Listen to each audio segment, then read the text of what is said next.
Welcome to another episode of Inside the Offer. I am your co-host, Ben Handelsman, realtor and associate broker with Max Brook Realtors, and I'm here with my main man, my co-host, Jeremy Steibel. Welcome. Welcome. I'm glad to be here. So again, Jeremy Steibel, First Securities Mortgage. Been doing this for 30 years, and we're excited to bring you some more information about the perfect offer, a continuation from our last podcast, but we have some good in the news. Absolutely. A lot to talk about in the news. One of the things we wanted to mention was sort of a lawsuit that's going on right now. Zillow, one of the main realtor websites, is being sued by a company called MRED, which is the MLS in Chicago. For those of you who don't know what an MLS is, stands for the Multiple Listing Service, which is kind of our, not necessarily a database, but it's sort of a data co-op of realtors who put their listings into this database, and that database gets broadcast through Zillow, Trulia, Realtor.com, Redfin, all these other sort of lead aggregator websites that are pretty common and popular on the website out there. So, so what's happened is there's a dispute over a concept called coming soons, are also known as private listings. And what those are in a nutshell is a listing that has come out that the seller wants to sell their home, but it's not available for public consumption. It's not available for everyone to see. It's a limited audience. You can't go see the house yet. You can just look at the pictures and things like that, but it's not available for everyone. So Zillow has taken a stand and said, if you come on as a private listing coming soon and it doesn't sell and you want to go on the main MLS or on the main Zillow page for everyone to see, we're not going to let you do that. Zillow sees that as an unfair practice, that only some people can look at these listings and not everyone, only that particular realtor's sphere of influence or whoever they end up sending it to. You know, I have my own personal view on private listings coming soon. I think there is a place for them. If you're a seller that maybe doesn't want the world knowing that you're coming on the market, or you don't want your neighbors knowing you're coming for sale, you want to do it quietly, okay, I get that. But I think it's been sort of overused, and Zillow's taking a stand. So that's where we're at. Zillow does not want to show these coming soon listings. Originally, it was a dispute over 9 specific listings in Chicago that were coming soon that Zillow did not want to broadcast on their website. And then MRED said, fine, if you're not going to display these 9 specific listings, then we're cutting all 43,000 listings from your feed. So for a time, there were no listings, almost basically no listings in the Chicagoland and area. Zillow in the Chicago area. Now, a judge has stepped in and issued an injunction and said, no, while we're figuring these things out, Zillow, MRED, you have to allow Zillow to broadcast these listings, and Zillow, you have to also put up those 9 disputed listings as well while we try to figure this all out. So the listings are back up, but for a short time they were gone, which is just a remarkable thing to even think I don't know how they did that. I don't know. I get the fact that there's these coming soons and private listings. I do know that, and I talk to a lot of agents that feel that they can market the property amongst themselves, with whether it's directly within their office or sphere of influence, or even, maybe even the sphere of influence of other agents that they know. Right. And houses never hit the market. I don't know if that's a good thing, a bad thing, indifferent. I don't know, because if it doesn't hit the open market, does that mean that they're not getting the most money for their house? Does it mean that they just didn't want to sell the house that way and they just wanted to do it a quick and private way? So, I would love to find out from other agents what their thoughts are on it, because I do hear about it a lot, and I do know that it is a decent sized practice that agents are doing. So I get why Zillow's saying that. Hey, if you can't sell it privately, then all of a sudden you're now going to show it to the world. Well, we don't want that. Like, you should be showing it to the world the whole time. Right.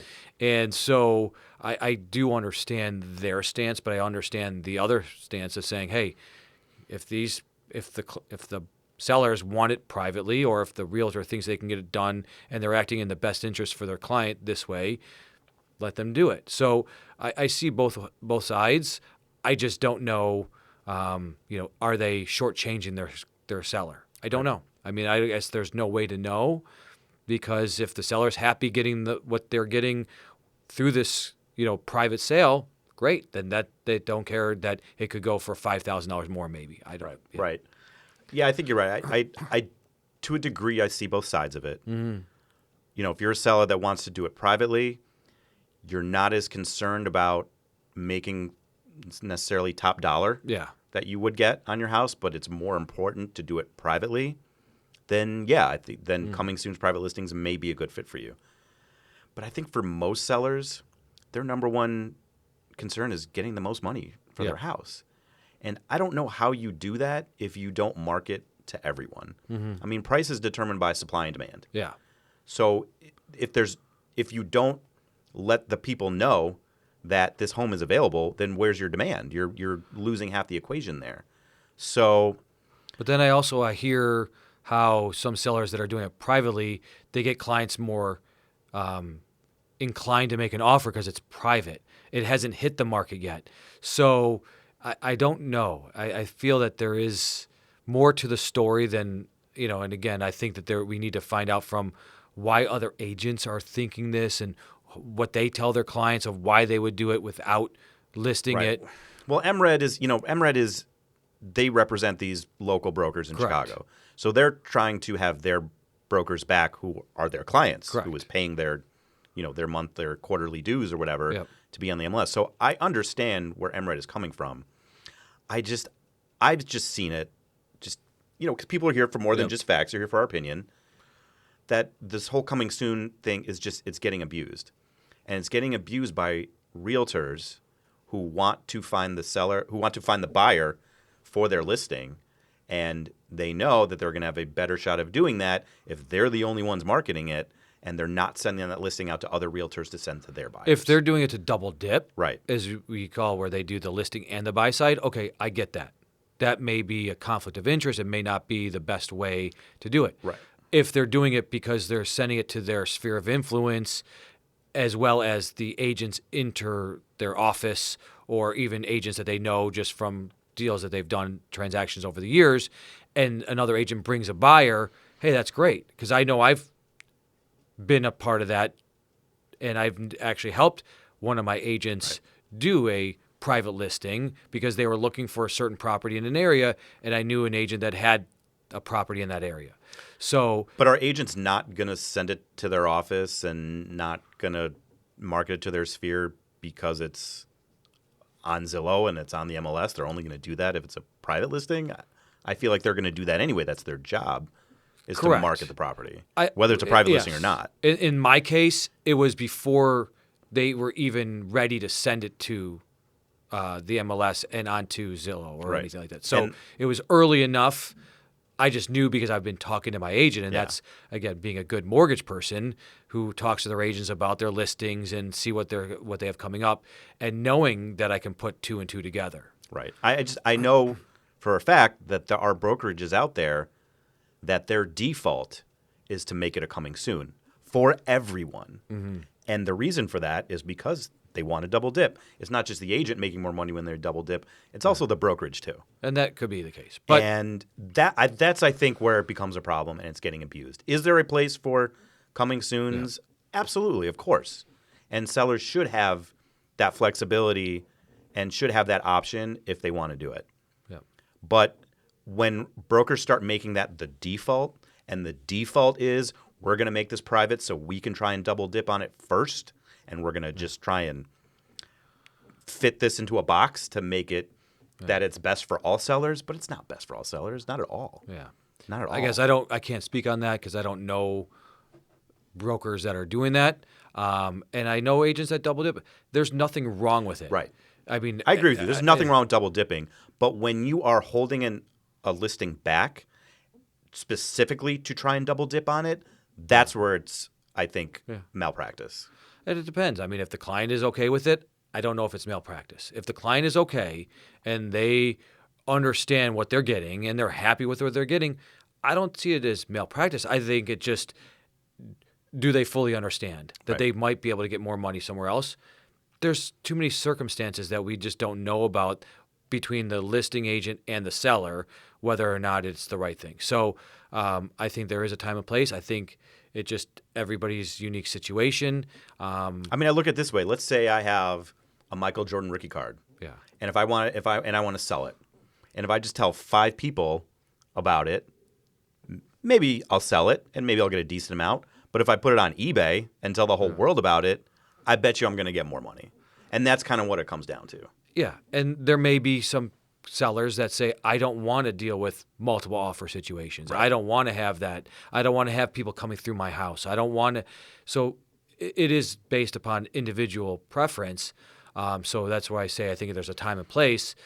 Is it necessarily, if you look at it as a whole in industry, maybe it's not the best practice, but I think that there are definitely time and places for it. And I think, that's where the client should always ask the agent, how do you deal with my property? How do you list it? What are your intentions? And it's always, this is what it's called about interviewing the agent. We may do some episodes about that. How do you find the perfect agent for you to sell your house, or use an agent to find the house that you're looking to buy? Same thing with a mortgage person. How do you find the perfect mortgage person? So we're going to talk about that. I think it's just asking the right questions for you. And it's, and I only have this opinion just based on my own experience of working with buyers and then seeing a house in an area that they were looking and ready to buy, just be gone before they even have a chance to look at it. Yeah. And to me, it's not fair. Yeah. It's not fair. And it comes down to fairness. Yeah. So again, just to sum it all up, do I think coming soons are evil and should be eliminated? Absolutely not. I think sellers should have a choice, but I think they should be given a fair choice and given all the options and all the information, and then make an informed decision based on that. That's cool. Yeah. So what's going on with interest rates? Interest rates. Let's talk about that. Yeah. Oh, great. Sometimes I love talking about interest rates, and other times I don't. So right now, unfortunately, we are at almost a year high. Since last August, rates, were kind of hovering, the 6.5% interest rate range. Then they started going down, and then they hit their bottom basically in February, where they hit like 5.99, and now they've taken back up. Obviously, it's because of the Iran war, geopolitical and other energy issues that is going on. Obviously, the price of oil going up. So rates have ticked up. It has caused the demand for mortgages to go down. So, do I have the conversations with clients about, do I pay cash for the house? Do I do a mortgage for the house? Because nobody wants to buy a house when the rates are going up. Right. They only want to hit it when the rates are going down. So if you have the opportunity to buy cash, you can do that by cash. And we have programs that you can take the cash back out later on to replenish the money that you took out of a 401k or out of stocks and bonds, whatever it is.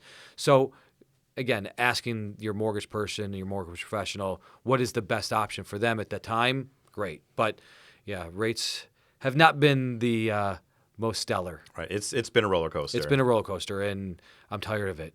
I just want a nice flat road. Can we just do that? Maybe a little. Just want some stability. Maybe a little dip here or there, but just some stability. Right.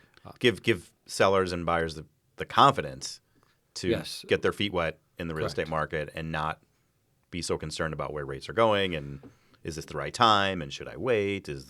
Because as rates go up, it does cost more money, right? It costs people obviously a higher payment, and when people right now are sometimes stretching to get into a house, and then all of a sudden it goes up, and especially because price of houses aren't going down anytime soon, they continue to go up. The average median price is definitely a lot higher than it was last year, than the year before. So the big issue we have is that it's affordability, and so when rates keep going up, affordability goes down. So I want that flat road so that way people can say, okay, I know I can afford it. Here's where I'm at. But, there's times where I talk to somebody one week and I'm like, here, based on where you want to be and how much you want to pay and your debt to income ratio, you're here. But if rates go up 0.5%, you're done, right? You're out. And now we got to lower it, and they may not be able to find a house in that price range. So it's unfortunately, it's unpredictable, but it's something that we all are dealing with. And there's lenders like myself that have other options for clients to talk to about that may not be what they want in the beginning, but it may be another option for them to lower their payment as rates go up. Okay. Such as an adjustable rate mortgage where it's fixed for a certain period of time. So there are options for borrowers that if the rates go up, they can do something temporarily and hope that the rates are going to come down here in the near future. And then again, I have a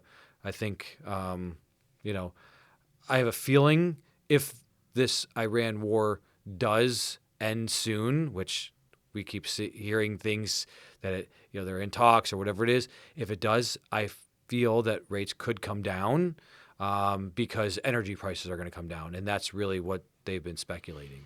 Okay. All right. Well, we'll keep our eye on that. Jeremy, thank you for that good information, and we'll check in every episode just to see where rates are at and what's happening with the mortgage market and things like that. So, all right. So that was our In the News. Mm-hmm. So now we're going to transition to part 2 of our Inside the Perfect Offer. Yep. We were talking last week about what elements go into the perfect offer. Is there even such thing as a perfect offer? Is there? I believe there is. I believe the perfect offer is the one that gets accepted and the one that closes. But the perfect offer is different for everyone. Yeah. So we're here just sort of giving our opinion based on our experience on some of the elements that go into an offer that sellers like to see, and maybe a few tricks up our sleeves that maybe not everyone is doing to help our clients get ahead. So yeah. And I know we left off last episode with the earnest money deposit, and we were talking about as long as you can get the earnest money deposit back, which for the most part, if you get denied a mortgage, you're going to get it back. Is it better to put a higher amount down as an earnest money deposit? And I think sometimes it does make you stand out. We were kind of talking about that, and it does. If you're going against somebody else that is only putting $2,000 down as an earnest money deposit and you're coming in with $10,000, it may not be that you have to go $50,000 as an earnest money deposit, but a little bit more than what is customary. Is there a let me ask you that. We never talked about that. Is there a customary amount for earnest money deposit? That's a great question. I don't think there really is. Okay. As a listing Is agent, it 1%? receiving offers, it's all over the place. Okay, so it's not like 1% of the purchase price. Not really. Okay. Not really. I see that a lot. Yeah. From a lot of the clients that I deal with, I see 1%. Okay. I don't know if it's a standard, but I do see 1%.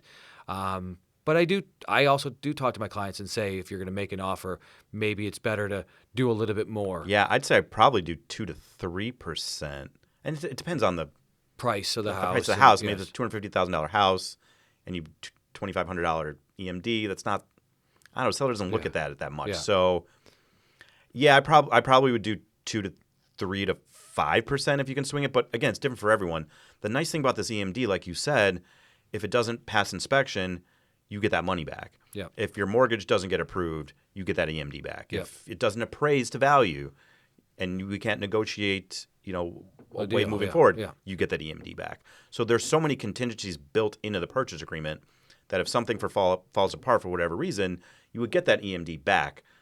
The only time I can only think of in my career when a buyer didn't get their EMD back and didn't close was when they literally just the night before changed their mind and decided they didn't want to buy it. Cold feet. And I just explained it's a free country. Yeah. You are certainly welcome to do that, but just so you know, you will lose your EMD. And they were perfectly fine with that.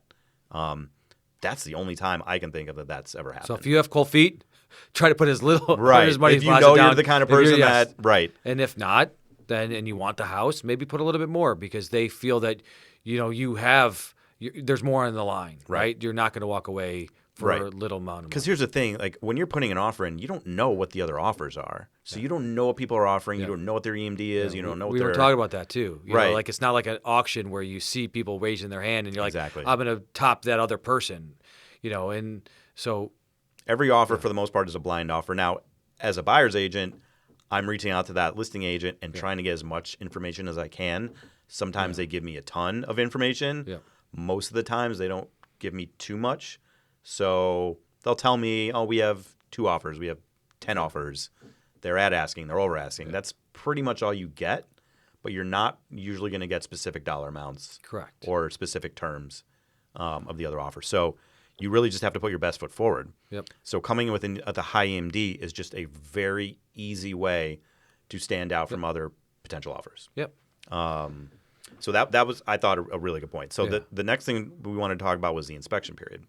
So with every offer, you build an inspection period for the buyer to bring in a home inspector. I always recommend getting a sewer inspection. Get a sewer inspection. Yes. If you're buying a house. If it's got a well and septic, you need to get a well and septic person out there. Things like that. Yeah. So, and then, you know, when you hire the inspector, you want to make sure that you do the radon test. You know, there's certain tests that you want to make sure are done properly and done ahead of time. But if you're going to do an inspection, sometimes you want to make sure that if you're going to do you want your offer to be accepted, you want to do an inspection within 3 days, 5 days, 7 days. Typical is what, 7 days? Yeah, I'd say typical is 7 days. If there's multiple offers and I just want to do a little something to get it, I may do 5 days. Yes. But also knowing that it's super easy to extend these inspection periods. Correct. So if you get an offer accepted and you only 5 days or 3 days or whatever it is to do an inspection, and your inspector is like, oh, I'm really busy, I can't come out till next week, you can always extend that inspection period. Yep. Most sellers are pretty cool about it if you give them a specific reason why you're extending it. Most are okay with that. So, go. If there are multiple offers, go kind of on the fewer days. If there are no other offers, I might do 7 to 10. Especially if there's a well that needs to get inspected, and I know I'm going to have to call different people to come out, and that might take a little longer. I might just build in a few extra days just so that we don't have to have the conversation about extending it. But again, if there's multiple offers, keep that inspection period tight because they don't want someone coming in. You know, all offers being equal, if one has a 3-day inspection period and the other has a 14-day inspection period, you know, it's not rocket science which offer the seller is going to prefer. Now, another strategy I've used pretty successfully in a multiple offer situation is to make the inspection pass-fail. Correct. Meaning that the buyer can do an inspection, do all the due diligence they want, but they're guaranteeing in the purchase agreement that they won't ask for any concessions for the seller to pay for. They won't ask for the seller to fix anything, things like that the price is locked in. But if something major comes up, the roof is falling apart, there's mold, the foundation's cracked, whatever, the buyer still can walk and get their earnest money deposit back. So let me ask you a question because I have this conversation with clients as well. They offer a very high amount for the purchase price, right? And they're hoping that maybe when they do an inspection, something comes up in the inspection so then now they can knock the price down. What is your thought process with that? That is the philosophy of agents that I see. And when I'm on the listing side, I'm very much aware of that. And that's not my philosophy. The price is the price. If I'm going to ask the seller to take money off for whatever reason, it's going to be a legitimate reason. Yep. If I have a buyer that says, I want $10,000 of concessions because the appliances are old, that's not even going to the seller. I'm talking to my buyer and said that's not standard in the industry. The appliances are working, and that's really the seller's only responsibility is to deliver that they're functioning. So, it can get interesting, and again, it's buyers' expectations can be all over the place, you know, and it sort of depends on the personality. But I would say that, you know, hire a good inspector, and they're going to explain what's a big deal, what's a little deal, and what's no deal. Because any house, even if it's a new construction, there's going to be something. There's going to be something that comes up.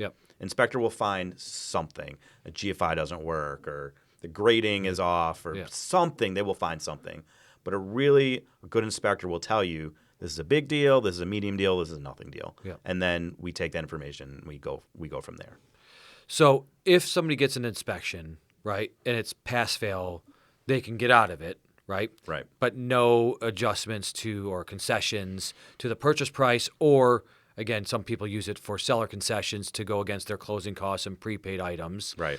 So pass-fail, there's none of that.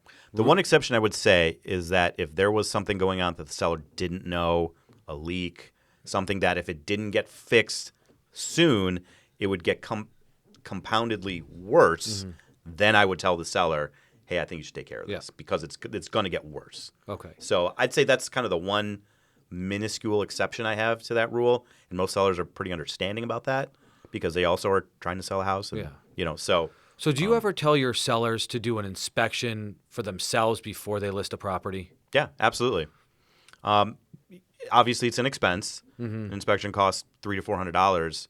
I do recommend sellers get an inspection ahead of time, especially if it's an older home. Maybe it hasn't been on the market in 30, 40 years. Because you don't know what you don't know, right? You don't know what you don't know. It's not a bad idea. And you don't even have to do a full inspection. I'd say check the roof, check the attic, check the basement, for big ticket item issues, and then go from there. Because here's the thing. If you can fix it before the buyer sees it, right, you might be able to fix it for cheaper. Probably. I mean, hopefully it's still good work, but you might be able to fix it for cheaper than what the buyer is going to be asking for a concession on the purchase price or in the seller concession. Right. So I never knew if most agents tell their sellers to do an inspection, because it seems like a lot of times when sellers, when the buyers get their inspection and there's something wrong, the listing agent's like, well, send me the inspection report and let us look at it because they're asking for something off. And it's like the seller's like, I never saw this, or I didn't think this was wrong, or this is not correct. And it's like, well, did you ever have an inspection before? Like, if you don't know, how are you supposed to say this is, I don't see this. Well, guess what? But somebody did. A professional actually saw it. Right. So if you have that knowledge ahead of time, I feel that it puts you in a better situation. Yeah. So, if you can save yourself thousands of dollars from what you have to, do as a concession for $300 or $400 for the inspection before then, why wouldn't you? Right. It's not a bad idea, and I've definitely recommended that to sellers, and definitely sellers have taken me up on that. And gotten the inspection ahead of time, just so you know. Because like you said, you can probably fix it for cheaper. A buyer's going to come in, and if they get a quote that it's $3,000 to $5,000 to fix something, they're going to say, well, we want $5,000 off or want you to fix it, whatever.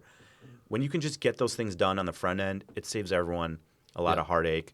I'm not a fan of sellers doing repairs in a transaction because sellers are going to do it as quickly and as cheaply as possible. Yeah. And if it's not done right, then the buyer's going to do the walkthrough the day before closing and go, this isn't right, and then we're delaying closing. Yeah. So, yeah, it's definitely good to get it on the front end, and if there are issues that come up, I'm more of a fan of seller giving concessions, such as giving money to the buyer to fix it versus them fixing it themselves, because that can run into all kinds of issues. And then if you have an inspection, right, and they want to ask for money off, like I was saying, you can do seller concessions. Depending, as a mortgage professional, there's only a certain amount of money that you can ask for. Right. So I've had a lot of agents or even clients come back to me and be like, yeah, my inspector said I need to ask for $15,000 off in concessions. And I'm sitting there going, well, unfortunately, your closing costs and prepaids are only $6,000.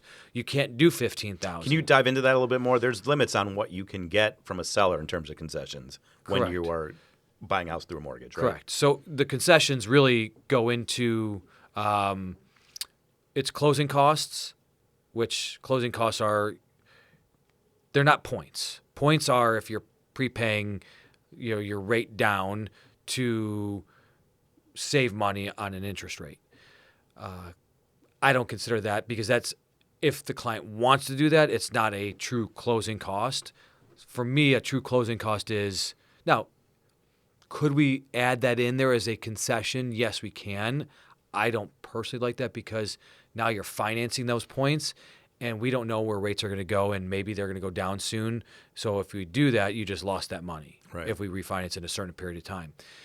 More or less, the closing costs are title insurance, title closing, bank underwriting, processing. All your prepaids, your tax prepaid. And then prepaids. Right, your insurance prepaid. Correct. That type of stuff. If you're doing an escrow, that's great because that's in there. If you're not doing an escrow, that's not there. So now you have less money that you can actually use to get into a concession. So if there is too much, then I say to my clients, you have to do a combination. Lower the purchase price and do the concession for the rest of the costs. And I can figure out exactly how much money they're going to need in concessions based upon, their specific, transaction. So it really making sure you're working with a good mortgage loan officer is going to help you figure out the best opportunity for you. And sometimes you can do it all in concessions because you only need $3,000. Sometimes it's a heck of a lot more, and you got to figure out how the combination is going to work. Right. So asking for concessions, asking for price reduction, that's going to come out of that. Do you suggest, and I do know sometimes agents will suggest to waive the inspection. What is your thought process on waiving an inspection versus doing an inspection as a buyer? That's a great question. And that's somewhat of a controversial topic, waiving the inspection. Obviously, I'm not a big fan of it. When I'm representing sellers and buyers, I always recommend that the buyer get an inspection. Obviously, it's obvious from the buyer's perspective why you would want to get an inspection. For many people, a home is their most valuable asset. Yep. You want to know what you're buying. You want to have a professional look at the things and point out things because you don't know what you don't know. And an experienced realtor can point out things to you, but a home inspection is a home inspection. Yep. From a seller's point of view, listen, everyone has their own philosophy on it. I recommend that my sellers let the buyer do a home inspection just to prevent future liability. All sellers fill out a seller disclosure form where they state any issues that they know with the home. And the buyer reads that, before they submit an offer. But it's not a home inspection. Yeah. And if you don't let the buyer do a home inspection and they purchase a home and there are issues that come up down the road, I would be concerned from a seller point of view if you denied them the opportunity to do an inspection, that these issues can come up and the buyer can say, you didn't put this on the disclosure form, you should have known about this, blah, blah, blah. Whereas if the seller let the buyer do the home inspection and there are issues that came up years down the road, the seller could say, well, you did a home inspection, you brought in a home inspector, you brought in a sewer scope, you brought in all these people, you had the opportunity to do your due diligence. I think that would end up very differently than if the seller didn't. So, listen, it's a free country, and if a seller can get a deal done and without the inspection and without that, then certainly that's their choice. My recommendation usually is to let the buyer do an inspection for those reasons. So, yeah, I think one of the podcasts that we're going to do in the future is bringing in a home inspector to kind of help talk about what he does find, how he does talk to the client about it. I know, unfortunately, there's a lot of agents that think home inspectors are deal killers, where they're trying not to be deal killers. Some of them are. Some of them are. Believe me, there was one that... There are some bad ones that Yes. fail the home inspections, so then the buyer keeps buying more home inspections. Correct. I know specific Yeah. inspectors that do that. Yeah. But that's a small, minuscule It's a small percentage. portion, yes. Yeah. But I think that there are good home inspectors that know how to treat the client every client's different, right? And you got to know, are they going to be somebody that is going to freak out over the smallest things? Or are they somebody that, hey, I can understand, I can fix this, or it's no big deal, and as they talk to them? Because I do hear about things from agents on both sides during the inspection period where they're like, it's the littlest thing, but the buyer's making such a big problem about it. So, I think we definitely need to have a home inspector on this show that can kind of talk about it and how they do that, because I think when you hire an inspector, it's good to ask certain questions when you hire them, not just because the realtor said, call this person, they're great. Right. So I'm looking forward to that. But in regards to what we're talking about with the perfect offer, it's obviously the shorter inspection period time shows that you're a ready and willing buyer. Maybe you got to do a shorter period of time because you're trying to close in 20 days. Right. Because one of the things that your offer may get accepted is somebody says, I'm going to close in 30 days. And you said, no, I'm going to close in 20 days. The seller may like getting the money sooner, right? So you may have to move it up. So again, the inspection period is big. Pass fail is big versus regular inspection and being able to ask for concessions or, price reduction. Anything else about the inspection that you can think of that would be pertinent into the perfect offer?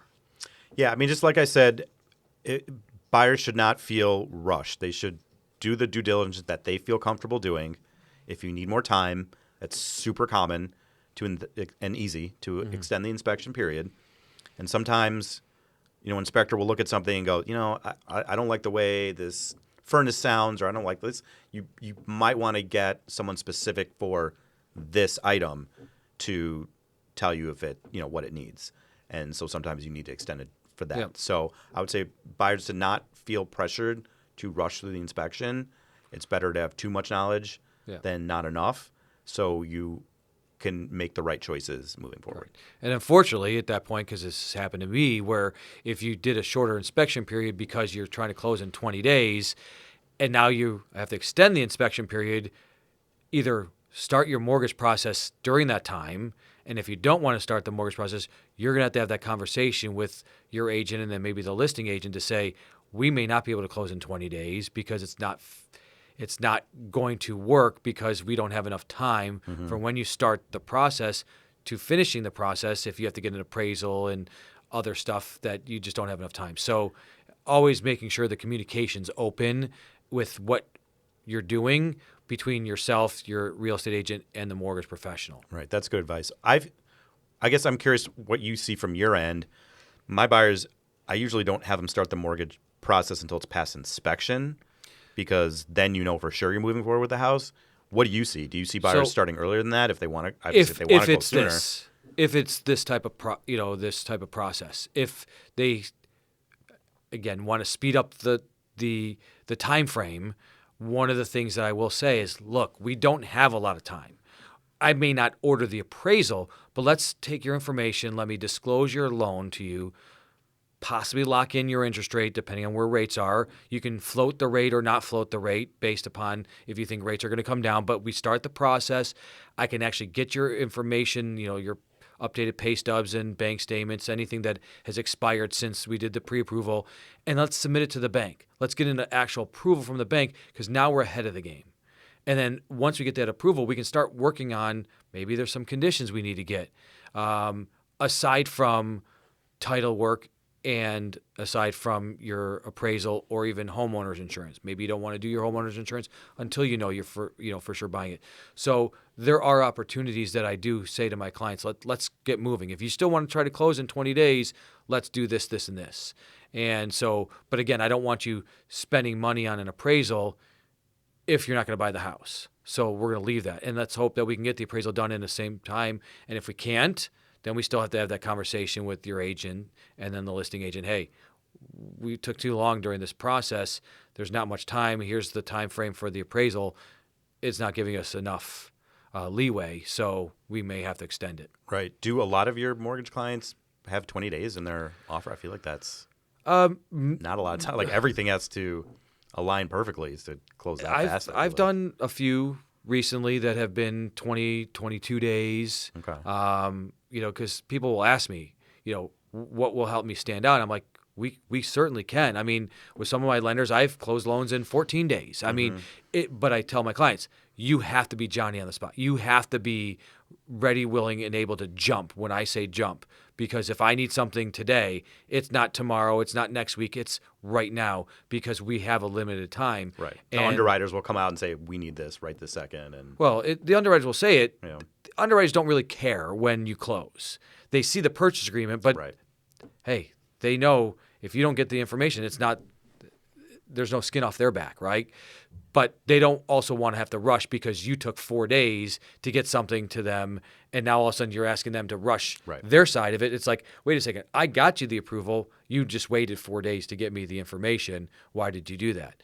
So it is not fair to the loan officer or the underwriter if you do that, but it's having that conversation up front and making sure that your loan officer is on top of it and can spell out, hey, based on what's going on, here's the timeline, here's what needs to happen. Unfortunately, sometimes loan officers, they disappear. They go, somebody goes under contract, you're waiting during the inspection period, loan officer's off doing other things. Or they pass you to someone else. Or they pass you I've to heard someone loan else. offers where first you're working with this person, and now you're on to that next stage of the transaction. They may not be with looking, that person, correct. And then you're on that person. But they may not be looking at the time frame. So I'm always talking to my clients during the transaction, but also during the inspection period. Right. Making sure that I again, give them the time period that they need to be able to get their stuff done and make it happen. Right. That's one of the things I really enjoy about working with you is that you are the only person I need to communicate with. Yes. Even though I have an assistant who helps me. Right. But I'm still the main point of contact. Right. And I'm not saying one way is better than the other. I just like to be the main point of contact no matter what. No, I think this is better than the other because I'm not going to name any names, but certain big name mortgage companies out there, they just pass you off to a million different people, and they don't really care. There's no rapport there. There's no relationship there, and you're just a number on a line item, and you feel that when you're talking to them and when you're working with them. So I like working with you because I know it's either going to be you or your assistant, whatever, and I don't have to think about someone else I need to contact for some issue. Yeah. So, but making sure that everybody knows, and if I don't hit a timeline because of the inspection and something taking too long or the appraisal, I'm always communicating so I don't have agents saying, we're not going to extend it because we didn't know about this. They knew about it all the way through because I'm not afraid, because I'm doing my job. It's the loan officers that don't do their job, that move on to something else, that are doing other things. They're the ones that are not answering the calls that when the agents are. And I always say to my agents, if you have to call me for an update, I failed because it's my job. This is what I do for a living. I should be telling you all the way through. And so if you're up front and you start saying, hey, based on this, we may have to push it back, but we're going to try, but at least you know now why. Please let your seller know. And, I always try to find out, is there a domino effect? Are they having to buy another house? Do they need this cash? So I do try to ask that question even up front once we go under contract, before the inspection period is done. I try to ask those questions to the listing agent. So that way I have my own timeline and I can make sure. Because, again, it's all about communication. Yeah. No, I think that's smart.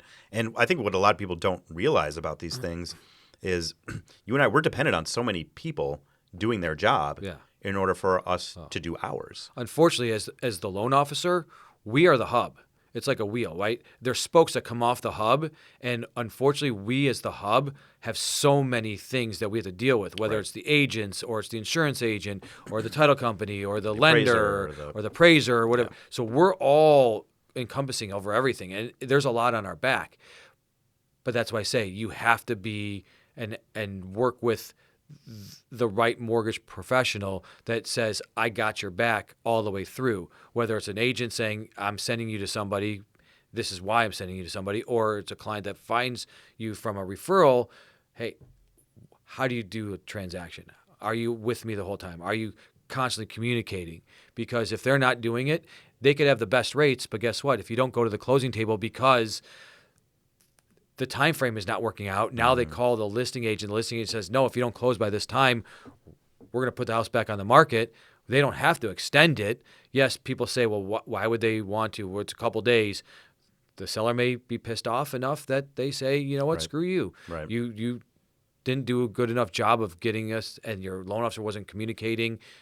We're just going to go put it back on the market. And maybe they think they can get more money now. Right? So that's possible. Or maybe they got a backup offer that's better than your offer, and they're just looking for a reason to back out of a legal reason to back out of your offer. That's why it's having the right professionals. Well, the transparency is huge because I don't think people expect perfection, but I think people expect that if things aren't going wrong, to communicate, to explain this is what's happening, this is why it happened, and here's what I'm doing to remedy it. I think that's what people expect. They don't expect perfection. We're all human. We all make mistakes, or maybe we don't make any mistakes, but other people make mistakes, perfect. And we have to, I mean, don't ask my wife. But I'm not, and I will never be perfect. I strive for perfection. That's what keeps me going every day. But if you communicate, that's the most important. Right. So people make mistakes. And as long as you communicate, most people are okay with the mistakes that you make because you communicated. Right. It's when you start hiding and you don't answer your phone and you don't do this, that's when people say, what's going on? Mm-hmm. What mistake did they make? How bad is it? What's going to happen to my seller? What's going to happen to my buyer? What's going to happen, to this transaction? So that's why it's always, no matter what, communication is key. It's huge, right. So what else do we have on this? So the other thing I wanted to discuss was sort of my pricing strategies. Mm-hmm. Now, obviously, pricing is sort of a science and an art. It's going to depend on the house, the comps, your competition, other offers, things like that. But I'm looking at this in sort of a multiple offer lens because obviously those are the much more difficult offers to get accepted. Yep. When there aren't multiple offers, you can play around with price, you can play around with different terms and still get the offer accepted. So a couple of things I just wanted to talk about. One of the things I see commonly but is starting to be used less is an escalation clause. Basically meaning, let's say house is listed for $500,000 and you come into an offer saying we're going to pay up to $550,000 or we'll pay $10,000 over any competing offer up to $550,000, things like that. I had a lot of success with that. I've used escalation clauses, but I feel like there's been sort of a pendulum swing the other way, where I've seen a lot of houses in multiple offer situations say no escalation clause. We're not going to listen to escalation. Whatever your offer is, that's what we're looking at. We're not going to do. Or they're just going to say, hey, you put in an escalation clause. We're just escalating it to the highest price anyways. Right. Why wouldn't you? But that's almost not a bad thing, because if you're a buyer, you're saying I'm willing to pay up to $550,000. You're getting the house for a price you're willing to pay. But buyers also say, hey, if I'm going in at $540,000, I'm willing to go up to $550,000, but I'm hoping to stay at $540,000, or I'm hoping to stay at $542,000 or $545,000. I don't want to go to $550,000. Right. But I will if I have to. But a lot of agents right now are not taking it because they think it's an unfair advantage that the buyer's using against the seller. Right. And they don't want to deal with the back and forth. Correct. They just say, put in your highest number, and that's it. So I'm still using escalation clauses, but I'm seeing more and more where they're requesting no escalation clause. And if that's the case, I'm not going to put an escalation clause. Or when you call the listing agent, you say to the listing agent, where do you feel, or how do you feel about an escalation clause? Mm-hmm. Or if they say no escalation clause, why not? What's going on? So it's calling the listing agent, asking the questions, because you want to make sure if they don't say anything about an escalation clause, but you submit it and they don't like them, they may not even present. I mean, they're supposed to present your offer, but they may not present it in the best light. They may say, this one has an escalation clause, but this one's already over here. Right. That's better, that I want you to take, because this one is an escalation clause and they're trying to, beat out somebody else, but really not fairly, right? Yeah. So I hear about it from different agents, and I hear some of them still love to do it. They just feel that they're giving their client the opportunity to say, hey, we're going to start here, but we know we can always go up here. Let's hope we don't do that. Right. So, I think you're right. They're still being used. I'm still using them, but probably not as much as I used to. And I tell my clients, like I said, we don't know what the other offer is, so you're submitting your offer blind. So come up with a price that if it sells to someone else for $1 more, you can live with that.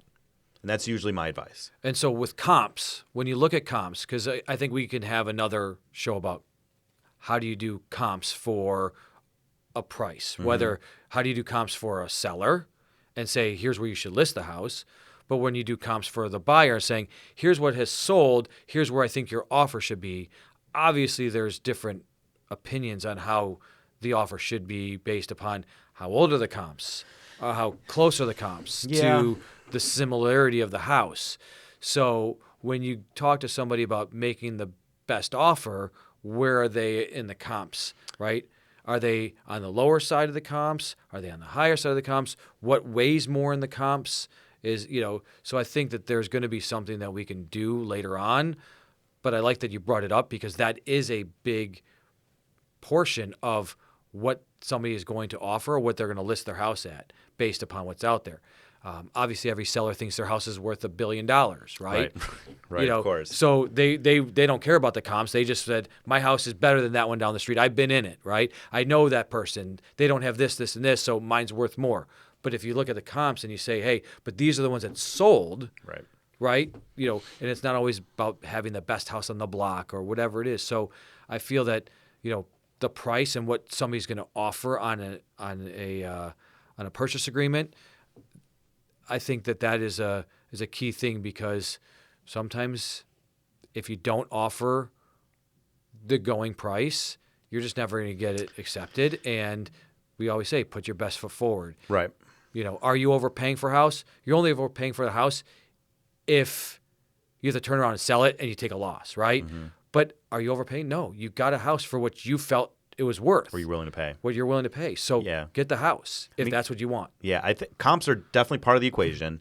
And I'm always sending my buyers comps unless it's a neighborhood we've been searching for months and months and they already know the comps. I don't need to send them. So comps are part of it, but it's not all of it because if there's a house that has multiple offers, it's going for asking, and maybe there are no comps to support that price.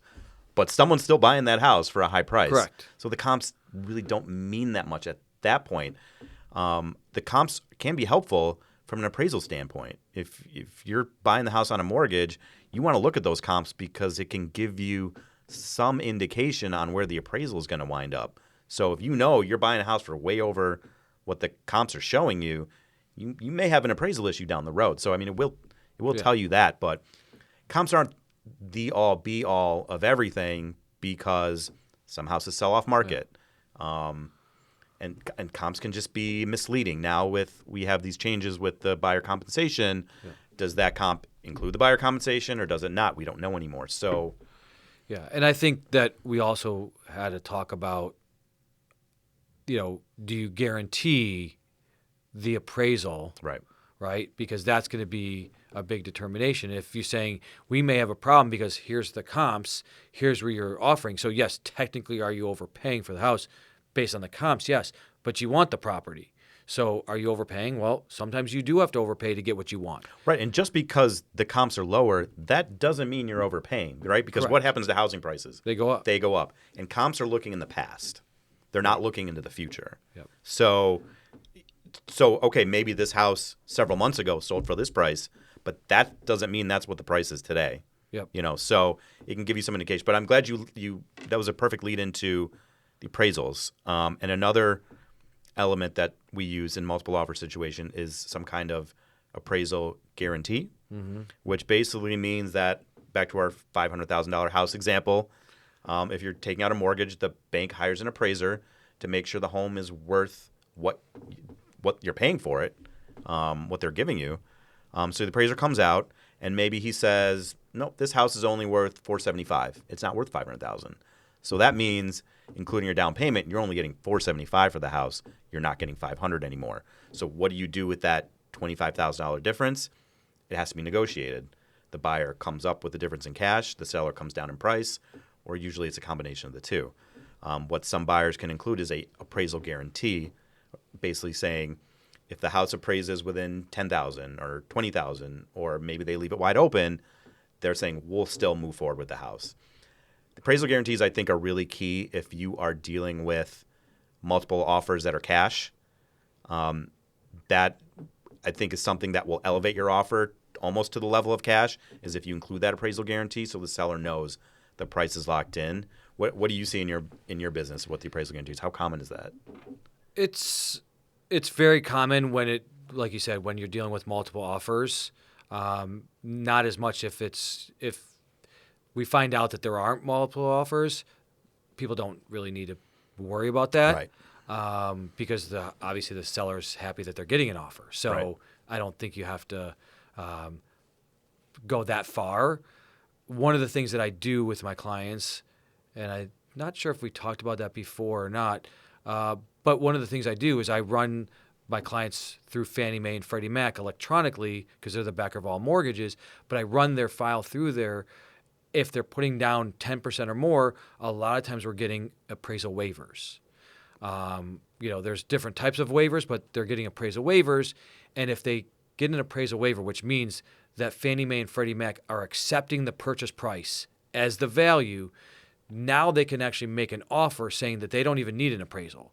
So now the appraisal waiver is acting as your appraisal guarantee, right? Because now you're guaranteeing that purchase price, and it's almost same as cash. And can you find this out before you even submit the offer? Yes. Okay, because usually I find this out after the offer's been accepted, and it's like, oh, by the way. That's because most loan officers don't do what I do, which I tell my clients, send me every single property that you are going to make an offer on.